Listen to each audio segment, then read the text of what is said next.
Here with Coach Rahal after a drubbing of Martin County, 49-6. Coach, what do you think about this game? Before I talk about the game, I just want to say what's up to the sideline. What? The big fellas in the house. Getting back to this game now. It was a great game. The kids, again, we continually try to put an emphasis on getting better each and every week, and I feel like we're doing that. We gave up a few plays here and there that we get back on film and get corrected, but all in all, I thought we tackled a lot better today than we have all year. I thought we tackled with authority, with force, and we've been emphasizing tackling better. We felt like that's been a real weakness in the first couple of games. So from that standpoint, I'm very happy.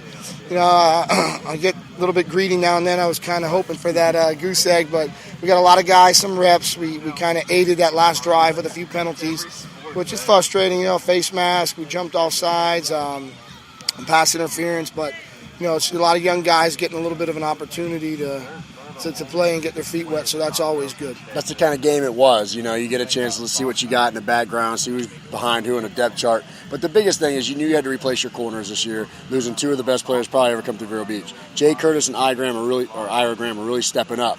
How do you feel their progression thus far? I mean, the no-fly zone, is it back intact? Yeah, I don't know if I'm ready to go no-fly zone. I still, I come out every now and then. I look for those dreads bopping around in warm-ups and that big body. But no, those guys are exceeding my expectations right now. They're really playing smart. Again, I put them in an unfair situation a lot. I tell them we cannot get beat deep. I feel like if the team's going to come in here and have a shot to beat us, it's going to be on big plays. And if we limit those big plays, then I feel like we can play with anybody and everybody, on our schedule and in the state. So, they're kind of been beaten into them a little bit to stay off and stay deep. So they're doing a great job at that. They're not giving up the big plays. They're coming up and tackling well, and they're doing everything I ask of them. Like I said, they're exceeding my expectations right now. I want to talk about Ivory Kizzy. I mean, the growth of this guy. I mean, how do you explain it, and what do you think of this guy thus far? I mean, great kid, great athlete, and he's finally showing on the field. Yeah, Kizzy's kind of the best way to describe him. He's a warrior, and that's what we love about him. He's got great football instincts, great savvy, and that's hard to teach. I don't know if you can teach it, and he's got it. So he's kind of jumped in there in that free roll for me. I feel safe with him out there. I feel like he understands the defense. He knows what we expect from him. He's not afraid to come up and hit. He'd probably be a D1 guy if he was 25, 30 pounds heavier.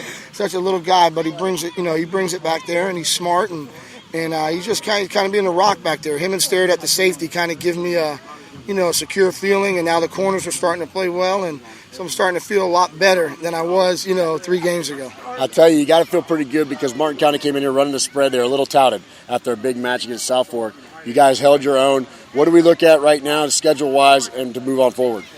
We got a team that we don't know much about coming in, Lake Mineola, but we're going to get to work on them, ASAP and tonight probably, and kind of figure out stuff. We got a lot in on defense and we haven't shown a lot, so we're kind of at this point in time we're comfortable where we at defensively as far as plays. Right. So now it's just kind of fine tuning. All week long to get ready for these guys, and then I think we go into a break, and then George Jenkins, and then Central. So you can bet we're already watching a lot of film and of the next couple opponents as well, and getting ready. But from a defensive standpoint, we're good with where we are right now. We just want to get better. We want to tackle better. We want to break better. We want to take better angles. And as far as putting anything in, we got so much in right now. We're comfortable with where we're at. I'll just let you know there was some special ops from Central in the stands tonight. Was there? Yes, sir. Those guys, man. But no, that's good. That's good. I wouldn't want them to be anywhere else but here. Coach Rahal, great game, man. I love having you on the show. Thanks again. Appreciate it. Thank you for having me. Again, sideline, what? Big fella D, I'm looking at you, buddy. Hey, I want to start coming in. How's your